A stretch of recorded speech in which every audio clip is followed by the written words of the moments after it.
Ibu-ibu, saudara-saudara kaum muslimin rahimakumullah.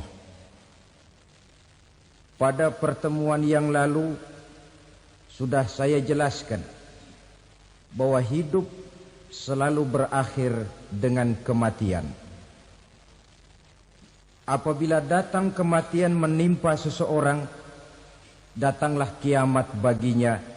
Itu yang disebut dengan kiamat kecil. Hakikatnya mati adalah perpindahan dari kehidupan di dunia ini menuju kehidupan di alam barzakh. Menunggu kita di alam barzakh sampai datangnya saat kiamat. Entah 10 tahun, entah 100 tahun, entah 1000 tahun, hanya Allah saja yang maha tahu. Adapun orang-orang beriman yang melakukan amal kebajikan dalam kehidupan di dunia ini, masa penantian yang lama di alam barzakh buat mereka sebentar saja. Tetapi bagi orang-orang kafir yang ingkar, yang tidak beriman kepada Allah, yang hidup di dunia cuma menumpuk-numpuk dosa, tentu penantian di alam barzakh akan merupakan waktu yang sangat lama. Bukankah dalam kehidupan kita waktu itu memang relatif? Contoh misalnya, bagi pemuda-pemudi yang sedang duduk asyik memadu cinta, waktu 4-5 jam saja rasanya cuma 4-5 menit. Tenggelam oleh keasikan. Tapi buat orang yang berbaring di rumah sakit, meratap di balik-balik apa itu tembok derita kata lagu, di balik dinding-dinding penjara, sehari bagai seminggu, seminggu rasa sebulan, sebulan boleh jadi rasa setahun. Penantian yang sangat lama. Kapan kiamat itu akan datang? Ini rahasia Allah. Jangankan kita yang orang awam, baginda Nabi sendiri tidak diberitahu oleh Allah kapan kiamat itu akan terjadi. Tetapi sungguh pun demikian, banyak hadis-hadis yang menjelaskan ciri atau tanda-tanda datangnya kiamat. Nah, kalau sudah bicara soal tanda, tanda kiamat itu ada 2. Pertama yang disebut alamatus sughra, tanda-tanda kecil. Ini waktunya masih ada tenggang. Ada yang dinamakan alamatul kubra, tanda-tanda besar. Artinya kiamat sudah diambang pintu. Apa tanda-tanda kecil dari datangnya hari kiamat itu? Misalnya kata Nabi, apabila ilmu sudah diangkat oleh Allah. Artinya apabila ulama sudah banyak wafat, minat orang belajar agama berkurang, lalu kebodohan nampak merajalela di mana-mana, zina dikerjakan secara terbuka, minuman-minuman keras jadi kebanggaan, itu termasuk di antara tanda-tanda kecil terjadinya hari kiamat. Apalagi misalnya iza waladatil ammatu rabbataha, apabila budak sudah melahirkan tuan. Apa maksudnya? Ada yang mentafsirkan apabila anak sudah bisa membudaki orang tuanya. Orang tua yang melahirkan dia, yang membesarkan dia, demi setelah si anak besar jadi orang berpangkat, bertitel, berharta, berkedudukan. Jadilah orang tua itu budaknya. Sehingga sering dibilang kalau orang tua kaya, anak jadi raja. Tapi kalau anak yang kaya, orang tua sering jadi budak. Apalagi munculnya fitnah yang bergelombang. timbul perang antara dua bangsa yang besar, waktu berjalan terasa sangat pendek sekali. Itu merupakan tanda di antara tanda-tanda kiamat. Termasuk di dalamnya sulit membedakan mana laki, mana perempuan. Kan kalau tanda-tanda kayak begini sekarang sudah banyak kita lihat kan. Ulama banyak wafat, penggantinya sulit. Zina dikerjakan berterang-terangan, minuman keras jadi kebanggaan. Banyak anak membudaki orang tuanya, sulit membedakan mana laki, mana perempuan. Kadang-kadang dari belakang kita lihat perempuan benar, begitu kita colek nengok jenggotan.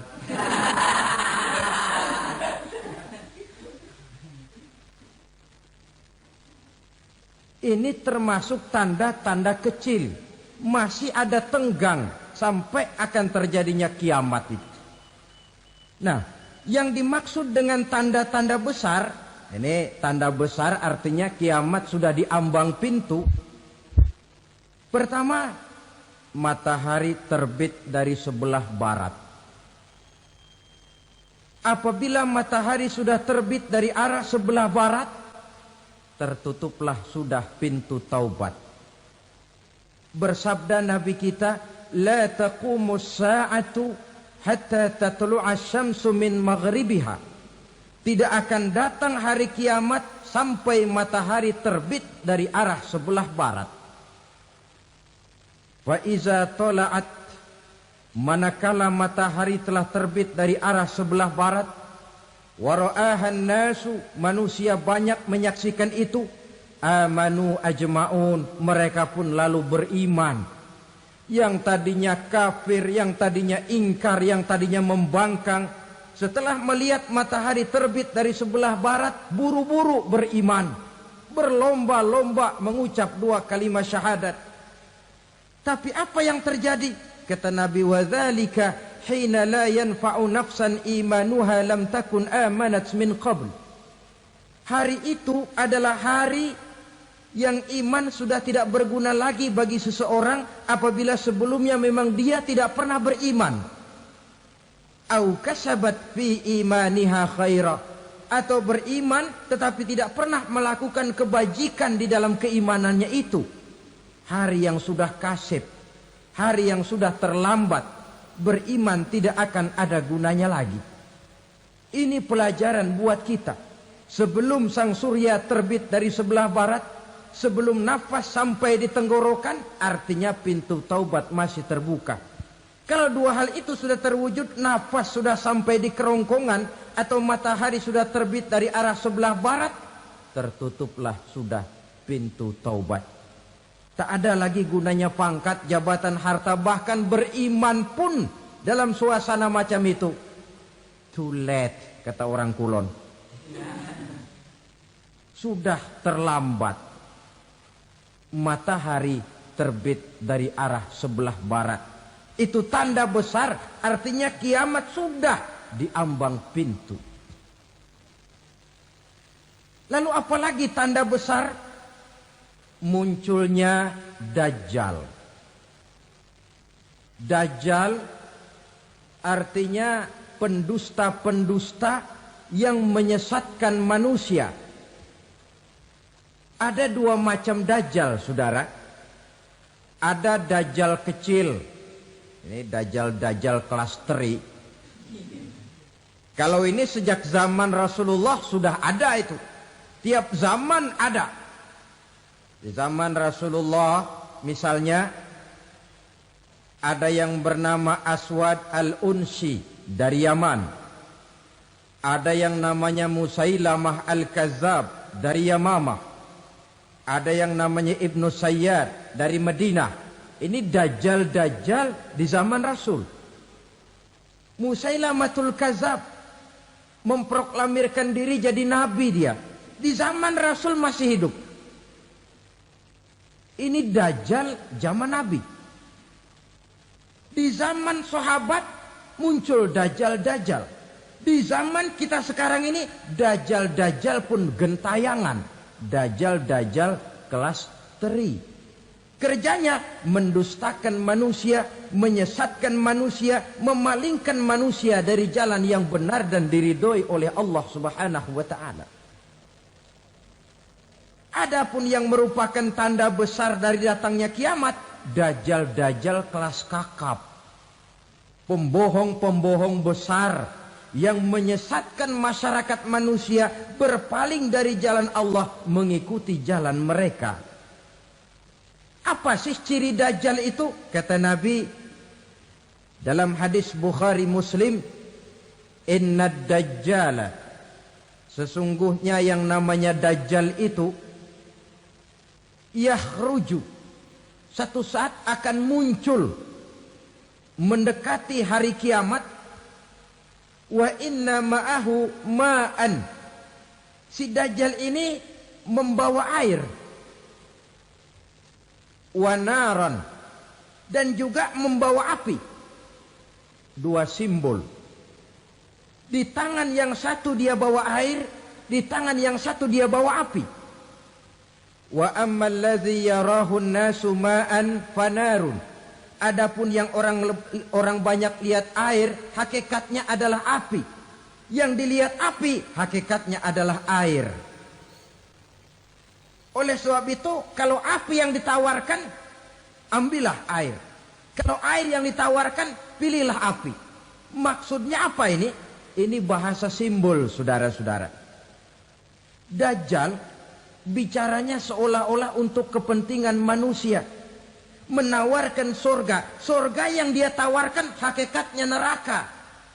Hai manusia, kalau kau mau bahagia, jangan dekat-dekat dengan agama.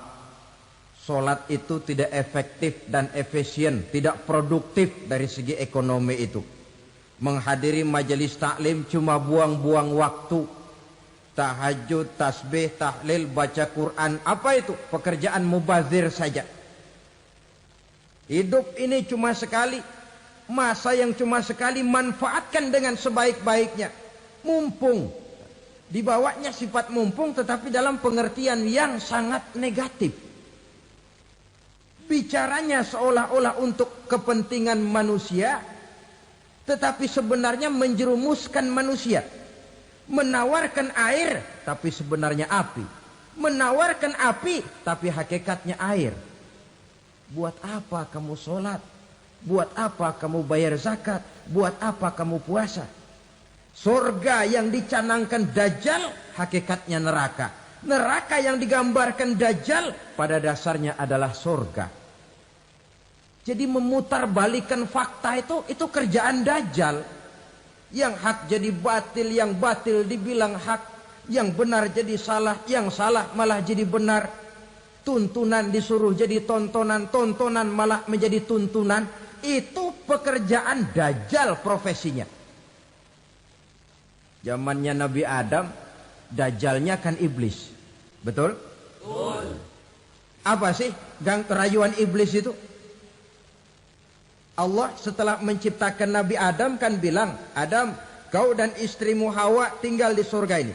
Seluruh fasilitas yang ada di surga persilahkan kau nikmati. Satu yang tidak boleh, jangan coba-coba dekati pohon khuldi. Dekat saja jangan, apalagi sampai memetiknya. Datang Dajjal yang namanya iblis ini. Adam, kamu tahu nggak kenapa tidak boleh makan buah khuldi? Ya nggak tahu, pokoknya saya dilarang. Bodoh kamu Dam. Khuldun artinya kekal. Kalau kamu makan itu buah, kau akan kekal di surga buat selamanya. Allah tidak kepengen, maka dilarang kamu makan buah khuldi. Kalau kau ingin kekal di surga Adam, makan saja. Saya bicara begini ini untuk kepentingan kamu Adam. Ini kan ciri-ciri Dajjal. Bicaranya sih seolah-olah untuk kepentingan Nabi Adam. Hakikat sebenarnya menjerumuskan Nabi Adam supaya ingkar dan melanggar larangan dari Allah Subhanahu wa ta'ala.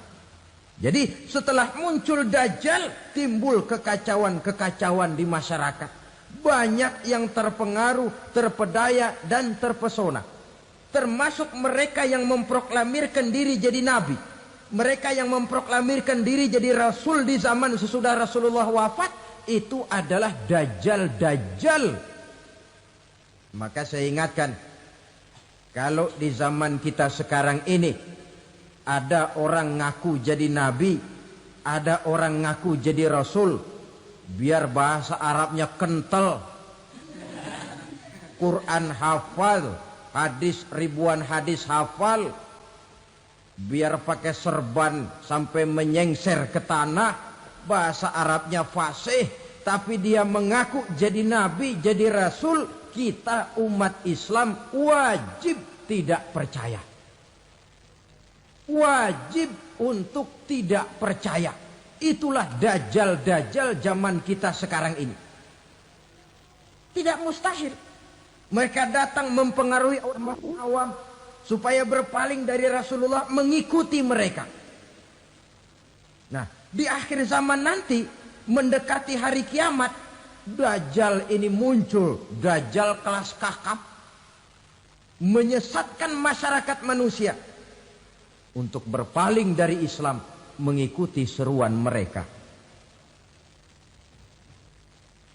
Apalagi di antara datangnya kiamat itu, tanda yang besar itu, turunnya Nabiullah Isa Al-Masih, putra Maryam. Menurut berbagai hadis yang sahih, Nabi Isa Al-Masih nanti akan turun lagi. Tidak membawa risalah yang baru, tapi meluruskan risalah Islam ini yang telah banyak ditinggalkan oleh masyarakat. Bahkan ada hadis menjelaskan beliau akan membunuh Nabi, mematahkan kayu-kayu salib, lalu melaksanakan haji dan umrah mengikuti syariat Nabi Muhammad, bukan membawa agama baru. Menjadi semacam mujaddid, reformer, menyelamatkan manusia dari bisikan dajjal. Bahkan ada riwayat yang menjelaskan bahwa Nabi Isa berhasil mengalahkan dajjal, mengembalikan masyarakat manusia kembali kepada ajaran Islam yang datang dari Allah, dibawa oleh Rasulullah sallallahu alaihi wasallam. Dengan kata lain, turunnya Nabi Isa bukan sebagai nabi dan rasul baru, tetapi mengikuti syariat Nabi kita Muhammad sallallahu alaihi wasallam. Saudara hadirin, ibu-ibu hadirat yang saya hormati, kemudian apalagi di antara tanda-tanda besar akan datangnya kiamat itu? Keluarnya asap atau awan. Kata Nabi, inna min asratis sa'ah dukhanan yamla'u ma bainal masyriqi wal maghrib. Di antara tanda-tanda kiamat, munculnya awan antara langit dan bumi. Ini pun diperkuat dalam surah Ad-Dukhan ayat 10. Fartaqib yawma ta'tis sama' bidukhanin mubin fayughshan nas hadza azabun alim. Bagi orang-orang yang beriman, mereka biasa-biasa saja. Tapi bagi orang kufur, datangnya asap dan awan ini merupakan azab yang kelewat pedih. Barangkali sedikit mendekati gambaran tentang azab yang pedih ini, saya ingatkan alam pikiran kita kepada peristiwa yang belum lama terjadi. Pernah dengar berita bocornya reaktor nuklir di Chernobyl, Uni Soviet? Pernah dengar? Nah. Bocornya reaktor nuklir di Chernobyl yang mengakibatkan ratusan, bahkan sangat mungkin ribuan nyawa. Cuma satu reaktor. Bagaimana kalau seluruh cadangan nuklir yang dimiliki oleh para negara adik kuasa ini diledakkan? Bahkan yang konon menurut catatan, cadangan nuklir yang dimiliki bersama oleh Amerika dan Rusia sekarang ini sudah sanggup memusnahkan 6 miliar manusia. 1,5 kali lebih banyak dari jumlah manusia yang nongkrong di permukaan bumi ini. Saudara-saudara hadirin yang saya hormati, lalu saat mendekati hari kiamat, apalagi tandanya? Setelah Nabi Isa wafat, Pada saat turunnya yang kedua kali, lalu Allah meniupkan angin sejuk. Semua orang-orang beriman, orang-orang baik wafat. Sehingga penghuni bumi ini cuma tinggal lagi terdiri dari orang-orang kafir. Tidak ada lagi di bumi ini yang bisa mengucapkan Allah. Sehingga dalam hadis qudsi itu ada keterangan, Innallaha azza wa jalla yaqulu li Israfil. Allah pernah pesan kepada malaikat Israfil. Kata Allah, Israfil, Iza sami'ta qailan yaqul Allah Allah fa akhirin nafah 40 sanatan ikraman liqailiha. Hai Israfil, apabila kau dengar di permukaan bumi masih banyak orang yang mengucapkan Allah Allah, maka tunda sangkakala kiamat itu 40 tahun. Untuk apa? Ikraman liqailiha, menghormati orang yang mengucapkan Allah Allah itu. Wah, jadi karena sekarang masih banyak yang mengucapkan Allah, besar hatilah kita, masih jauh kiamat itu. Tapi jangan lupa, kiamat pribadi, kiamat kecil itu yang gak kita sangka-sangka. Ajal datang mencabut nyawa, itu kiamat pribadi. Dan itu yang pasti kita hadapi. Dan itu yang membuat kita tidak boleh bersikap main-main di dalam kehidupan sekarang ini. Saudara hadirin yang saya hormati, tidak ada lagi orang-orang muslim. Seluruh penduduk dunia ini kafir. Lalu terciptalah struktur sosial yang berlandaskan prinsip hidup semau gue. Bakal terjadilah prinsip di mana yang kaya menyantap yang miskin, yang kuat menindas yang lemah. Hidup sudah bagaikan di rimba belantara. Berlaku hukum rimba. Siapa yang kuat dia yang menang. Siapa yang lemah menjadi mangsa. Timbul kekacauan. Maksiat merajalela. Munkarat menjadi-jadi.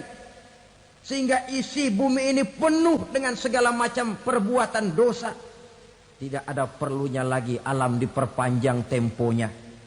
Datang saat yang sudah dijanjikan oleh Allah Azza wa Jalla, maka terjadilah yang disebut kiamat kubra, kiamat besar, kiamat hancur-hancuran. Bagaimana kejadian ini dimulai? Dalam surah Az-Zumar ayat 68, Allah Subhanahu wa taala berfirman, "Wa nufikha fis-suri fasa'iqa man fis samawati wa man fil ardi illa man sya'allahu." Maka manakala ditiuplah sangkakala, terkejutlah seluruh yang ada di langit dan seluruh yang ada di bumi. Bila saat kiamat datang, Allah perintah malaikat Israfil, Israfil, tiup sangkakalamu. Ditiuplah sangkakala oleh malaikat Israfil. Yang akibat daripada tiupan itu, seluruh yang ada di langit, seluruh yang ada di permukaan bumi terkejut. Yang ada di langit siapa? Malaikat kan. Bayangin aja kalau malaikat kaget, apalagi kita. Terkejut seluruh makhluk yang ada di bumi, yang ada di langit mendengar suara sangkakala itu. Bunyinya tidak sanggup kita bayangkan dahsyatnya. Ledakan nuklir, ledakan neutron, belum apa-apa ketimbang bunyi sangkakala malaikat Israfil ini. Nah, lalu mendengar bunyi sangkakala ini, gemparlah makhluk, kacaulah alam. Bumi gempa, planet-planet bertabrakan, gunung meletus, air laut tumpah ke darat, angin topan bertiup, halilintar menyambar. Lalu semua yang bernama hidup mati total. Mati bareng tanpa persiapan. La haula wala quwata illa billah. Saya kadang-kadang dalam tafakur bermohon, ya Allah, mudah-mudahan saya enggak nemuin kiamat beneran. Ngeri. Tidak bisa kita bayangkan macam apa suasana seperti itu. Allah saja banyak memberikan gambaran, misalnya Al-Qari'ah, wa mal qari'ah, wa ma adraka mal qari'ah. Kejadian yang menggemparkan. Tahukah kamu apa kejadian yang menggemparkan itu? Yauma yakunun nasu kal farasil mabsus wa takunul jibalu kal ihnil manfus. Pada saat itu manusia berterbangan bagai kupu-kupu. Gunung berterbangan seperti kapas ditiup angin. Gunung saja macam kapas, konon lagi manusia. Kematian total, mulai semut sampai gajah mati. Jin mati, iblis mati, malaikat mati. Oh, malaikat saja mati. Saudara hadirin yang saya hormati, kematian total yang tanpa persiapan. Orang bilang, Pak, kalau mati bareng begitu yang repot malaikat maut dong ya. Cabut sana, cabut sini. Itu kalau menurut logika kita. Mestinya begitu menurut logika. Tapi logika juga yang enggak perlu serepot itu.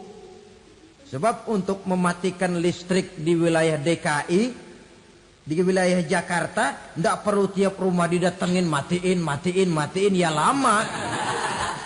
Cukup dari kantor pusatnya saja PLN tekan satu tombol, gelaplah seluruh Jakarta. Saudara hadirin yang saya hormati, kematian total.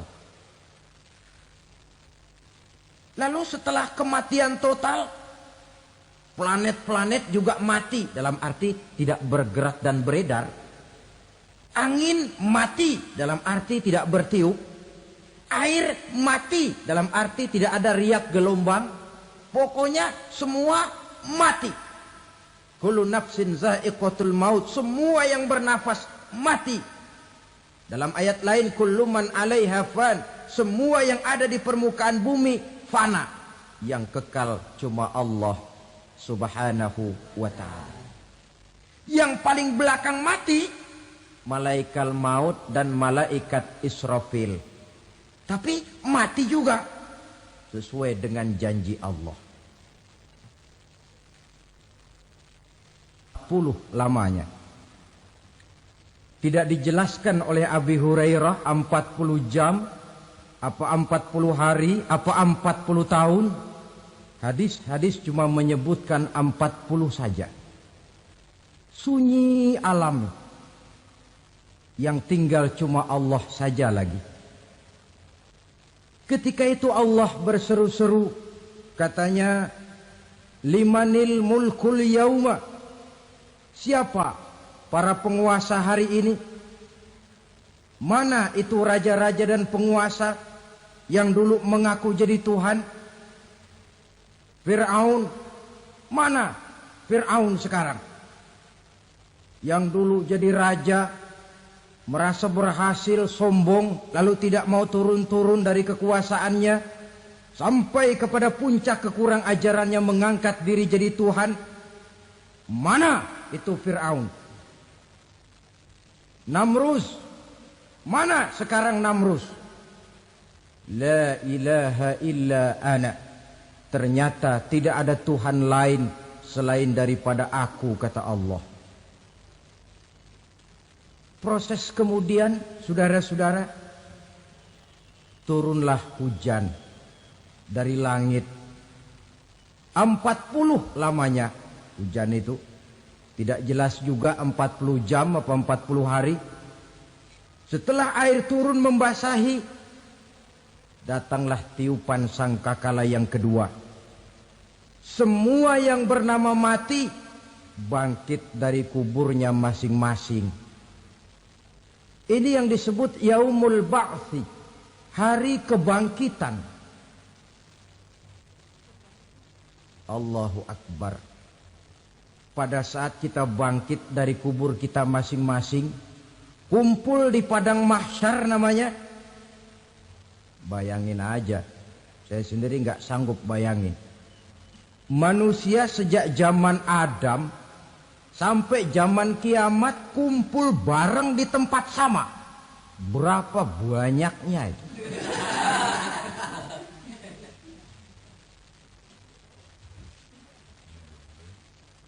Dan yang luar biasa menurut satu riwayat, pada saat bangkit itu, Masya Allah, roman muka kita berubah. Disesuaikan dengan amalan kita waktu di dunia ini.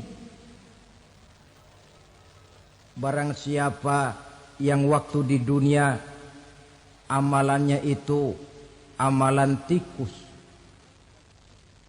di akhirat nanti dia bangkit dari kubur, mukanya seperti muka tikus. Gagah betul badannya, tapi mukanya seperti tikus. Kenapa? Amalannya waktu di dunia seperti amalan tikus. Apa amalan tikus itu? Suka ngegeragoti barang yang sudah disimpan rapi-rapi. Orang sudah simpan uang rapi-rapi, simpan perhiasan rapi-rapi, digeragoti oleh tikus. Maling-maling, pencoleng-pencoleng, koruptor-koruptor. Itu nanti di akhirat nanti kita lihat mukanya seperti muka tikus. Oh ini waktu di dunia suka nyolong, mukanya seperti muka tikus.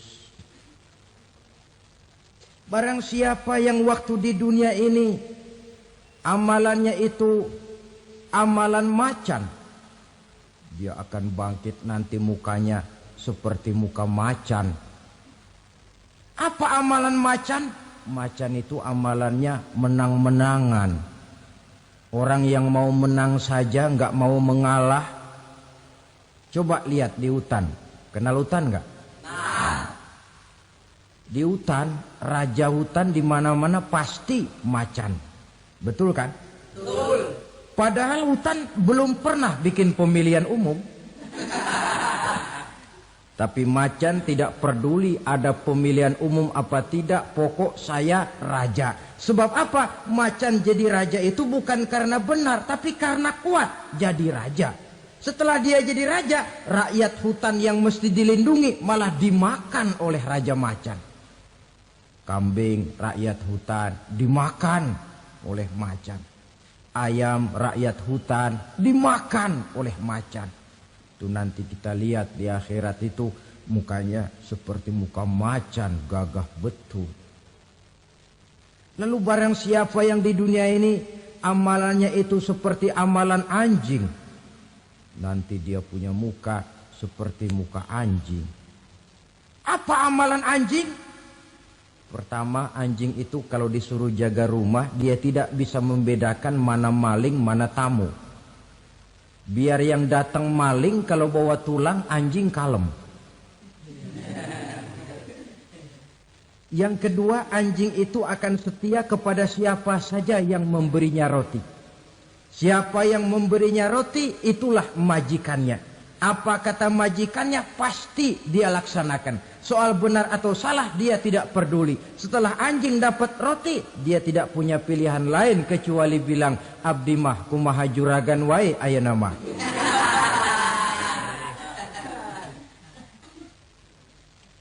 Saudara hadirin yang saya hormati, berkumpul di padang mahsyar, tiap orang sibuk dengan persoalannya masing-masing. Matahari waktu itu didekatkan oleh Allah. Panas luar biasa.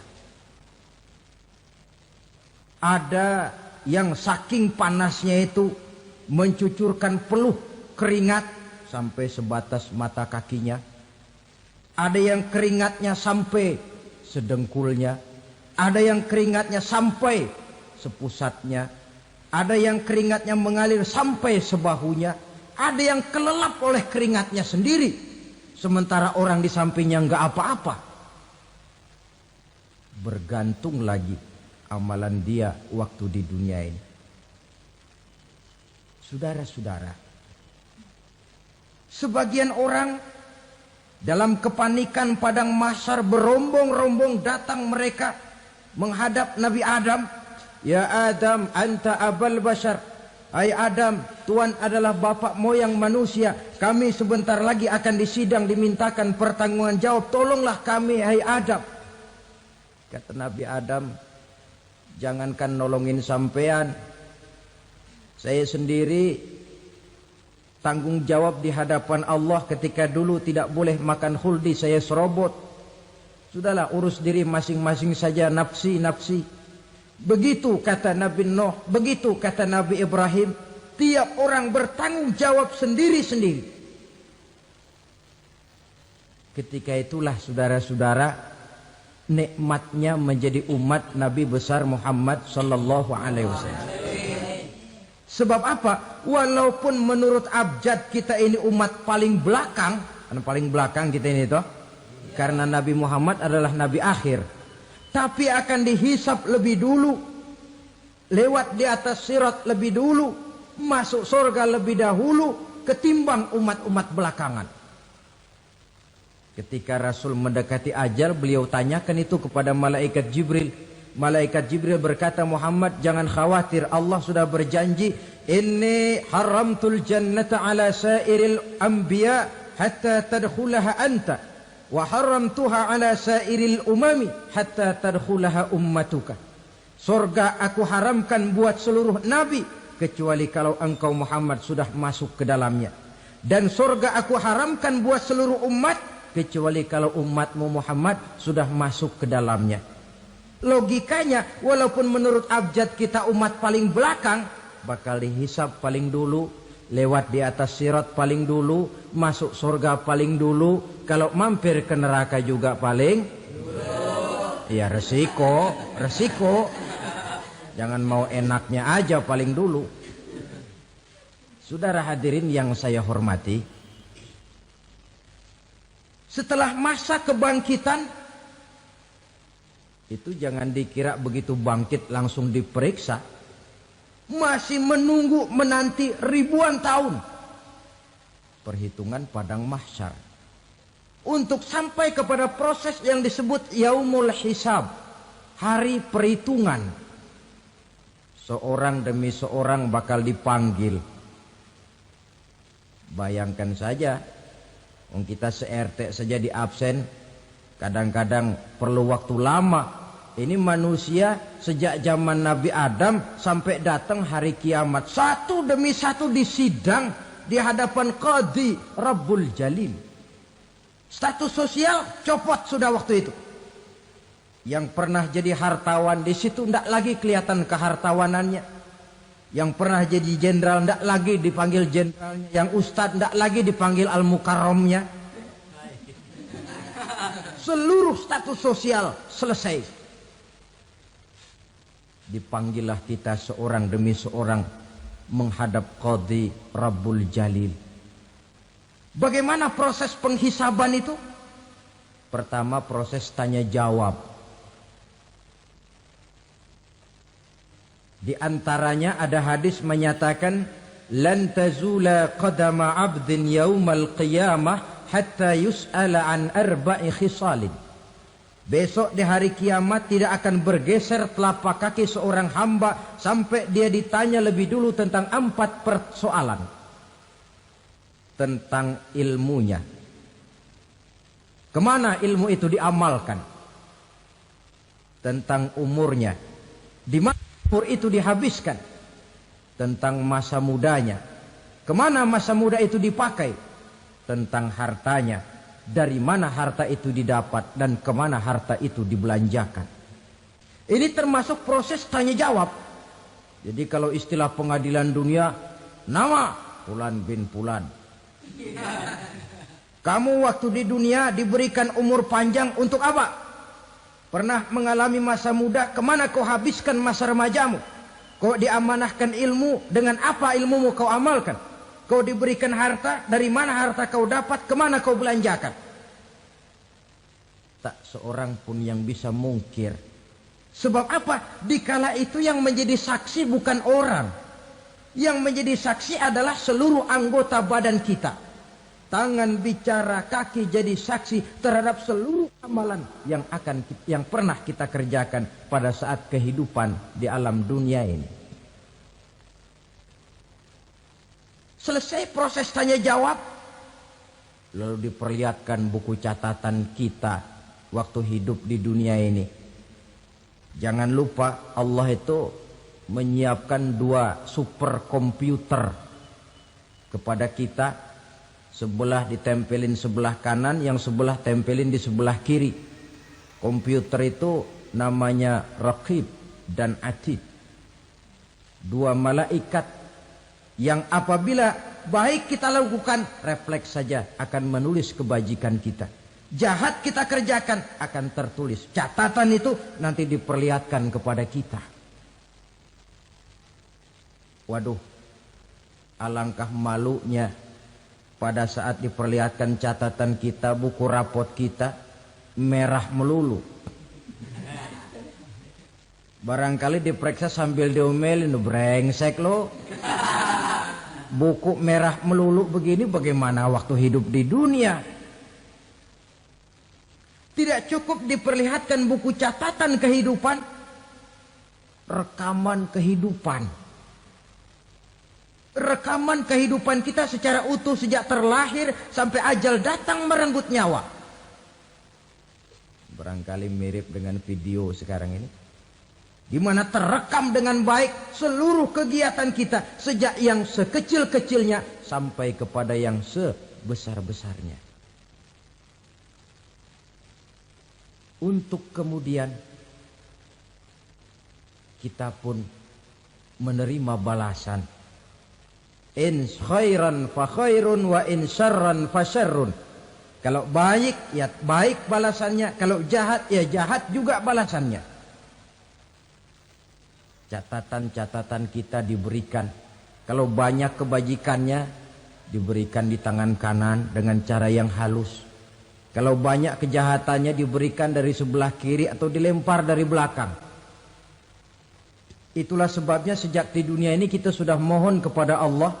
Ketika berwudu membasuh tangan kanan, apa kita bilang? Allahumma a'tini kitabi biyamini wa hasibni hisaban yasira. Ya Allah, berikan saya kitab di tangan kanan, dan kalau saya memang perlu dihisap, hisaplah saya yang seringan-ringannya. Tangan kiri berlindung kita kepada Allah.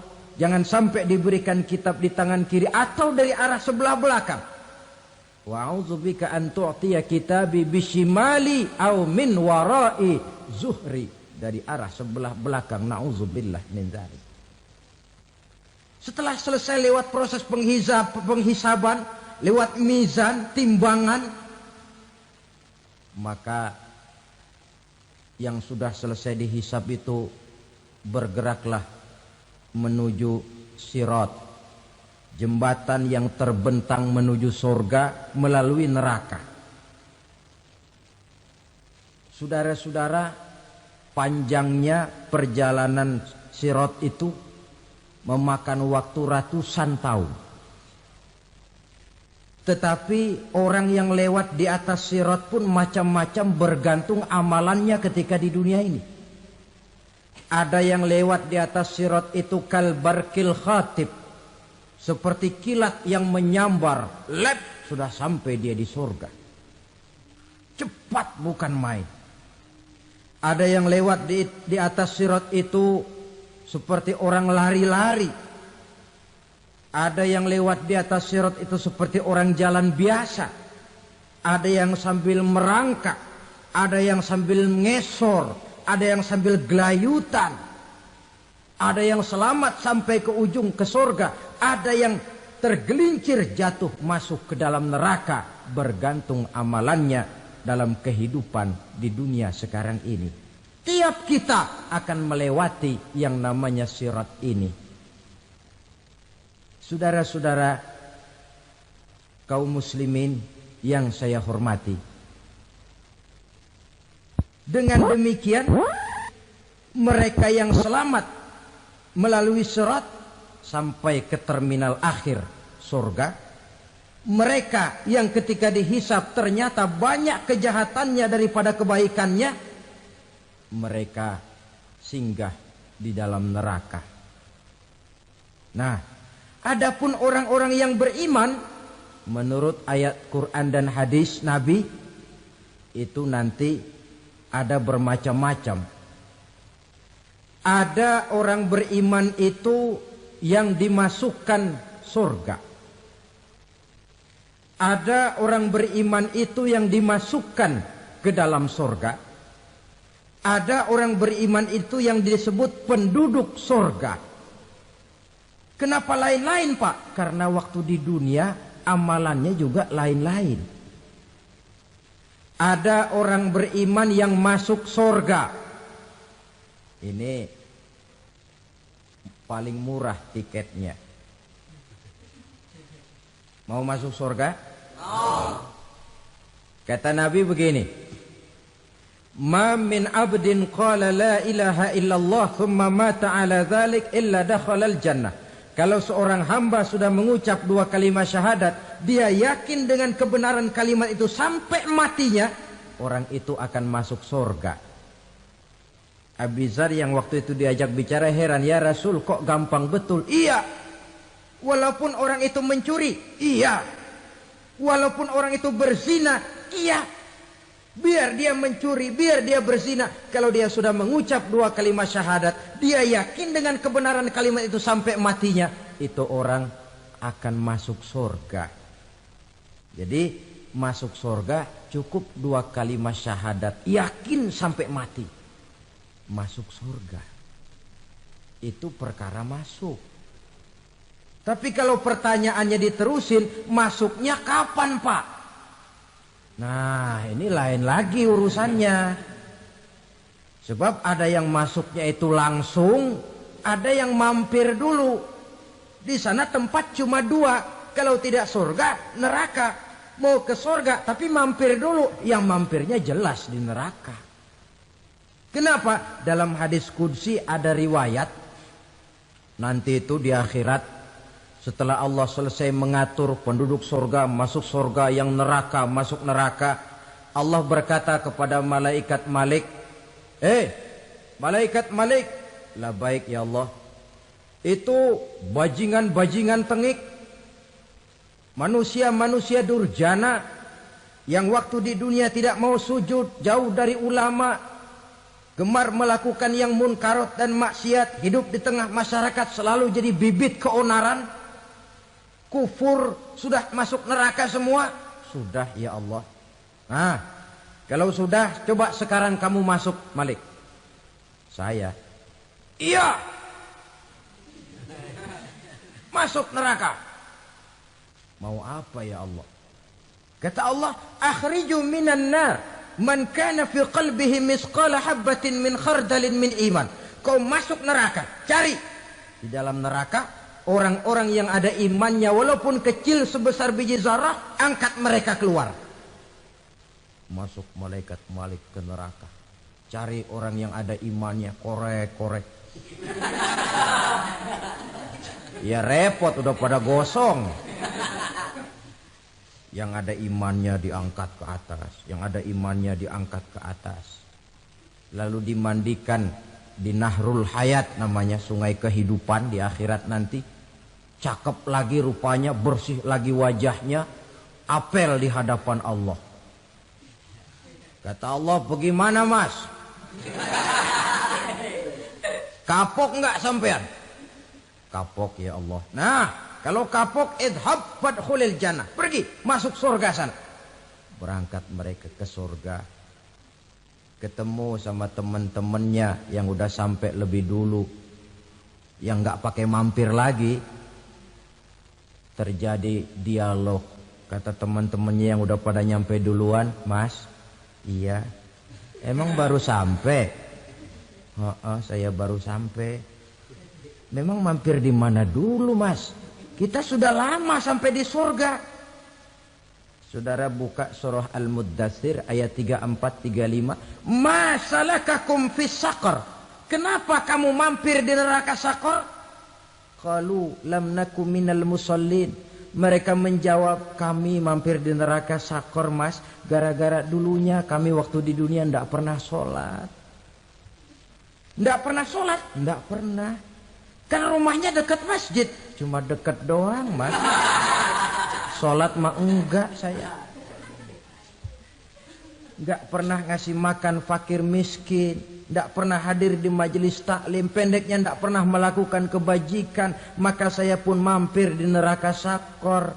Untung betul saya punya iman mas sedikit. Waktu hidup di dunia dulu saya pernah mengucap 2 kalimat syahadat. Sekali-kalinya waktu mau kawin.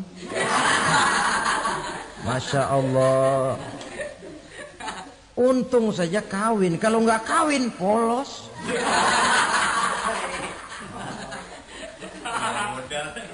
Itu juga pengulu sudah setengah mati ngajarin. Asyhadu alla, asyaduaan, asyaduaan.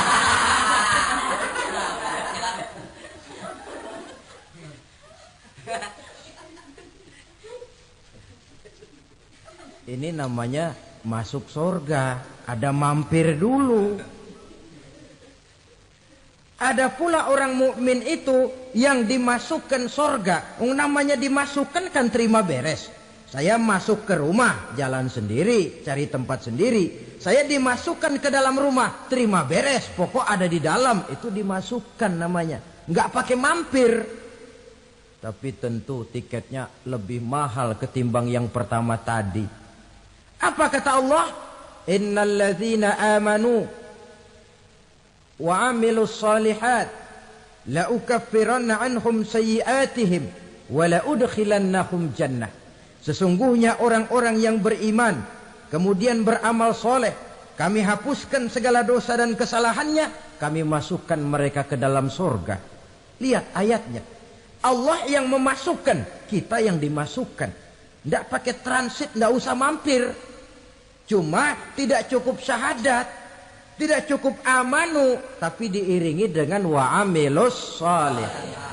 Iman, amal. Tidak cukup syahadat, lalu dibuktikan dia sholat, dia zakat, puasa, lalu dia melakukan berbagai macam kebajikan. Ini yang menyebabkan dia tidak pakai mampir di tempat yang bernama sakor. Lalu ada pula orang mukmin itu yang disebut penduduk sorga. Wah, ini sudah VIP ini. Ashabul jannah, penduduk sorga. Siapa mereka? Kata Allah, innal ladzina amanu summa istaqamu fala khaufun 'alaihim wala hum yahzanun ulaika ashabul jannah hum fiha khalidun. Sesungguhnya orang-orang yang beriman lalu istiqamah, tetap dalam melaksanakan perintah Allah, tidak goyah, tidak labil tapi stabil, istiqamah, mereka tidak takut dan tidak bersedih hati. Merekalah penduduk surga. Iman, istiqamah. Tidak punya duit, sembayang. Banyak duit, sembayang. Miskin, sembayang. Kaya, tetap sembayang. Istiqamah. Kadang orang kalau susah, rajin ke masjid. Banyak duitnya, ngelihat masjid melengos. Waktu miskin hamba Allah, setelah kaya jadi hamba harta. Bergeser, tidak ada nilai istiqomahnya.